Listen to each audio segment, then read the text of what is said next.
गौतम बुद्ध की कहानी अकेला हूं लेकिन काफी हूं। एक समय की बात है, बुद्ध के जीवन के उजाले दिनों की। वे अपनी तपस्या करने के लिए गहरे वन में निवास कर रहे थे।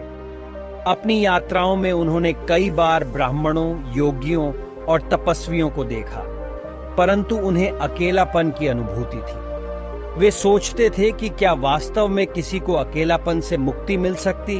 एक दिन वन में घूमते समय बुद्ध एक तालाब के पास पहुंचे।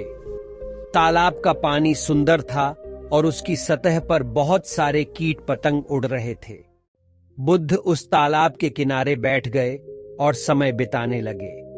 एक तीसरा कीट पतंग, जो कि बहुत सुंदर और विचरणशील थी, उनके पास आई और उनसे बात करने लगी। हे भिक्षु, क्या आप भी अकेले हैं? कीट पतंग ने पूछा।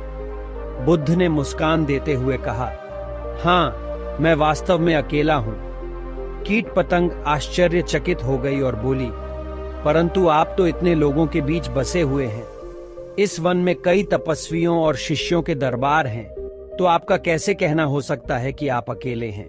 बुद्ध ने उसकी ओर नजर डालते हुए कहा, देखो, तालाब में इतने कीट पतंग होने के बावजूद भी तुम सभी अपनी अपनी यात्राओं पर खुश होते हो, बहुत सारी चीजें जानते हो और एक दूसरे के साथ मिलकर खेलते हो, जबकि मैं यहाँ अकेले हूँ, किसी और से नहीं मिलता, किसी और के साथ नहीं खेलता और किसी भी चीज का ज्ञान नहीं रखता हूँ। इसीलिए मैं अकेलापन की अनुभूति महसूस करता हूँ। कीट पतंग ने सोचा, फिर अपनी पंखों को हिलाते हुए कहा, परंतु क्या यह अकेलापन आपके लिए उपयोगी है? क्या आपको इससे आध्यात्मिक शांति मिलती है? बुद्ध ने गंभीरता से उत्तर दिया, हाँ मेरे दोस्त, यह अकेलापन मेरे लिए बहुत महत्वपूर्ण है। जब मैं अकेला होता हूं तो मैं अपने मन की गहराइयों में समाहित होता हूं। मैं अपने आप से मिल जाता हूं, अपने सामर्थ्य को अनुभव करता हूं और अपने अंतर्द्वंद्विता को समझता हूं। इससे मुझे आध्यात्मिक शांति मिलती है और मैं सच्ची आनंद की प्राप्ति करता हूं। कीट पतंग गंभीरता से सोचने लगी और अपने आप से पूछा, क्या मैं इस तरह की शांति और आनंद का अनुभव कर सकती हूँ? क्या मैं अपने अकेलापन को स्वीकार कर सकती हूँ?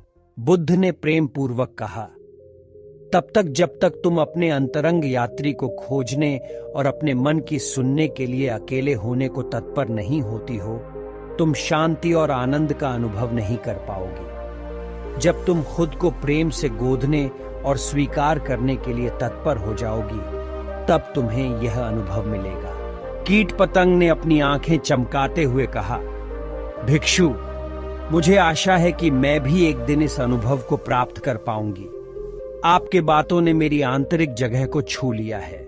बुद्ध ने अपने हृदय से प्यार से उसे देखा और कहा, तुम में वह शक्ति है जो तुम्हें यह अनुभव प्रदान करेगी। संसार में हम सभी अकेले हैं, परंतु हमें अपने अकेलापन को स्वीकार करना चाहिए और अपने अंदर की अनंत शक्ति का उपयोग करना चाहिए। इससे हम आत्मसम्मान, आत्मविश्वास और आत्मरचना को प्राप्त कर सकते हैं।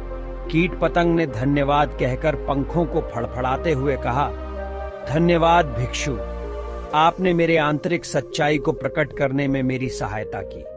अब मैं जानती हूं कि अपने अकेलापन को स्वीकार करके मैं अपनी आंतरिक शक्ति को प्रकट कर सकती हूं।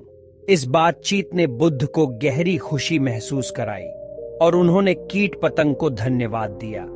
फिर वे अपनी यात्रा जारी रखते हुए अपने मार्ग की ओर चले गए, जीवन के रहस्यों को खोजते हुए। उन्होंने संसार को अपनी प्रेम और दया से गोदने की प्रेरणा दी और बताया कि हम सभी एक ही परमात्मा के अंश हैं और इसलिए हमें एक दूसरे का सम्मान करना चाहिए। यही थी बुद्ध की कथा, जो हमें यह सिखाती है कि हम अपने अकेलेपन को स्वीकार करें और अपने अंदर की अनंत शक्ति का उपयोग करके अपने जीवन को सार्थक और आनंदमय बना सकते हैं। बुद्ध के उज्जवल प्रकाश के साथ हम सभी एक दूसरे को प्रेरणा देकर आगे बढ़ सकते हैं और एक समृद्ध, शांतिपूर्ण समाज का निर्माण कर सकते हैं। गौतम बुद्ध ने अपने शिष्यों को एक कहानी और सुनाई। एक समय की बात है, एक बच्चा हुआ। वह बच्चा बहुत ही अनोखा था। उसके आंखों में ज्ञान की झलक थी और उसके भाषण से अनंत शांति का अनुभव होता था। उसके बाल अंगूठे की तरह थे और उसका चेहरा स्वर्णिम चंद्रमा की तरह चमक रहा था, इसलिए उसे सभी बच्चे द्वारा चिढ़ावा मिलता था। उसे देखकर बच्चे हंसते और बौछारते थे। एक दिन उस गांव में बुद्ध की कथा सुनने के लिए एक व्यक्ति आया। सभी लोग उसकी ओर ध्यान देने लगे और उसकी बातों को सुनने के लिए आदर्श बन गए। बच्चा भी उसकी ओर देख रहा था, लेकिन उसने ज्ञानी व्यक्ति को नहीं देखा। उसने अपने मन में यह सोचा, मुझे बुद्ध के पास जाना चाहिए, वह मुझे सब कुछ सिखा सकते हैं। उसका जीवन में एक नया उद्देश्य था।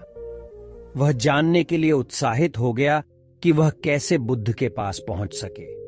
लेकिन जब उसने अपनी माता पिता को इसके बारे में बताया तो वे उसे मना कर दिया। उन्होंने कहा, तू बहुत छोटा है और बुद्ध के पास जाने के लिए बहुत लंबा सफर है, तू अकेला कैसे जा सकता है। बच्चा ने विचार किया और उसने कहा, मैं अकेला हूं लेकिन काफी हूं। अगर मैं बुद्ध के पास नहीं पहुंच सकता हूं तो मैं उनके संदेश को अपने गांव में फैला सकता हूं। शायद मैं लोगों को उनकी शिक्षाओं से परिचित करा सकता हूं।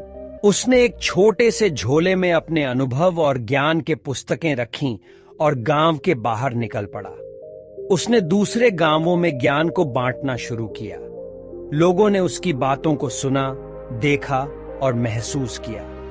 वे उसके संदेश को पसंद करने लगे और विचार करने लगे। एक दिन जब उसने एक गांव में गोलू नामक एक छोटे से लड़के को देखा, उसने उसके पास जाकर कहा, भगवान का अनुभव करने का सबसे आसान तरीका है कि हम दूसरों की मदद करें। तू किसी की मदद कैसे कर सकता है? गोलू ने विचार किया और कहा, मैं अकेला हूं लेकिन काफी हूं। मैं लोगों की मदद करके भगवान के करीब पहुंच सकता हूं। इसके बाद उन्होंने मिलकर गांव की सभी बीमारों की देखभाल की। उन्होंने उनकी दवाएं लिखीं, उन्हें उनकी आवश्यकताओं के अनुसार देखा और उनका साथ दिया। बीमारों ने गोलू की सेवा को स्वीकार किया और धन्यवाद दिया। एक दिन जब गोलू अपने गांव में जा रहा था, वह उसी बच्चे से मिला जिसने पहले बुद्ध की कथा सुनी थी। बच्चा ने पूछा, तू अब कैसा महसूस कर रहा है?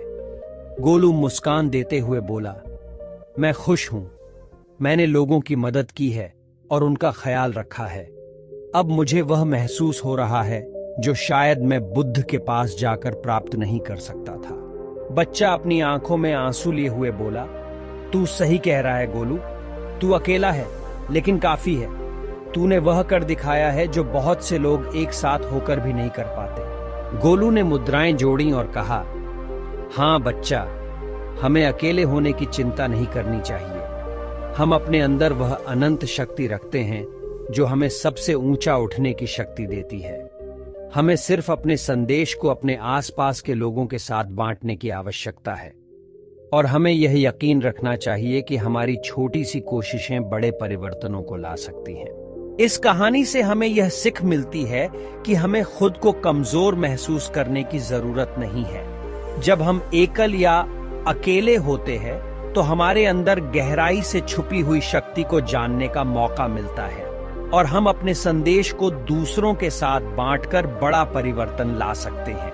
यदि हम सामर्थ्य का विश्वास रखें और अपने उद्देश्य के प्रति पक्का रहें तो हमें अकेले होने से कोई बाधा नहीं हो सकती। हमें आशा है कि आपको कहानी अच्छी लगी होगी और बहुत ही अच्छे तरीके से समझ में आई होगी। अगर आपको हमारी वीडियो पसंद आई हो तो वीडियो को एक लाइक और चैनल को सब्सक्राइब करें और दोस्तों के साथ वीडियो को शेयर कर दें और कमेंट करना ना भूलें। आपका एक कमेंट हमें मोटिवेट करता है और आपके लिए अच्छी वीडियो लाने के लिए प्रेरित करता है। Thanks for watching my all YouTube family. Thank you.